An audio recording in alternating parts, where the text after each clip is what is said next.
দোষর, তারা কথায় কথায় ভারতীয় আধিপত্যবাদের পক্ষে গিয়ে পার্বত্য চট্টগ্রামের জন্য নানা রকম ন্যারেটিভ তৈরি করত। আজকে তারা মাঠে নয়, তারা জেলখানায়, তারা পালিয়ে গেছে।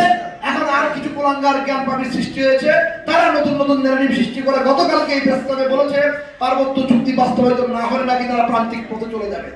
এই উপজাতীয় জনগণের জন্য, পার্বত্য চট্টগ্রামের জন্য বাংলাদেশ সরকার যে হাজার হাজার কোটি টাকা খরচ করেছে, তাদের হাজার হাজার ছেলেদেরকে বিনা বেতনে পড়িয়েছে, কোটা দিয়ে বিশ্ববিদ্যালয় পড়িয়েছে, শত শত ম্যাজিস্ট্রেট ইএনও সেনাবাহিনী অফিসার বানিয়েছে, পার্বত্য চট্টগ্রাম উন্নয়ন বোর্ডের চেয়ারম্যান বানিয়েছে, জেলা পরিষদের চেয়ারম্যান বানিয়েছে, আঞ্চলিক পরিষদের চেয়ারম্যান বানিয়েছে, সার্কেল চিফ বানিয়েছে, সাব টাস্ক ফোর্সের চেয়ারম্যান বানিয়েছে, উপজেলা চেয়ারম্যান বানিয়েছে। তারা রাষ্ট্রের জন্য কি করেছে সেই জবাব জানার অধিকার আজকে আমাদের আছে। আমরা সেই জবাব আজকে রাষ্ট্রের কাছে, ইন্টারনেটের কাছে জানতে চাই আপনারা কি ব্যবস্থা নিয়েছেন। এইসব সন্ত্রাসবাদ দোষর যারা এখনো দাঁড়িয়ে বলে যে পার্বত্য চট্টগ্রামকে তাদের লাগবে, পার্বত্য চট্টগ্রাম বাংলাদেশকে বিচ্ছিন্ন করতে হবে।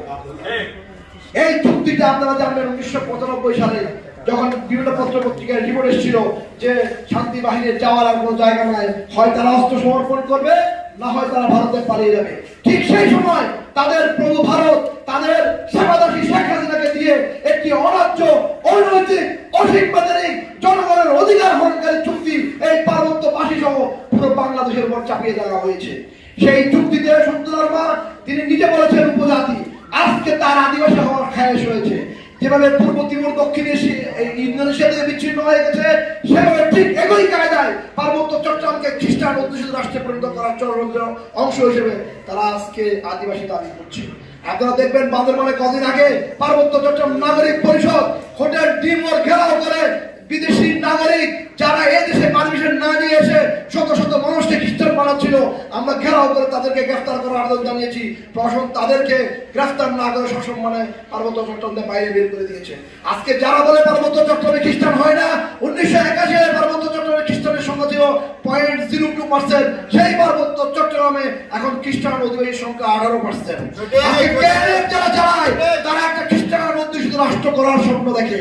সন্তুলারমা বাংলাদেশ সরকারের কাছে একটি মাত্র ওয়াদা দিয়েছিল যে আমি এই পার্বত্য চুক্তি করা হলে পার্বত্য চট্টগ্রামে শান্তি ফিরিয়ে আনবো। কিন্তু পার্বত্য চট্টগ্রামে কি শান্তি ফিরে এসেছে? এখনো চাঁদাবাজি হয়, এখনো রাহাজানি হয়, এখনো খুন হয়, এখনো আমার মায়ের বুক খালি হয়। সন্তুলারমা তার ওয়াদা রাখতে পারে নাই।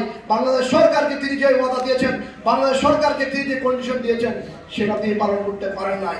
তিনি যেহেতু পালন করতে পারেন নাই, বাংলাদেশ সরকারের আর কোনো বাধ্যবাধকতা নাই এই পার্বত্য চুক্তি পালন করার জন্য।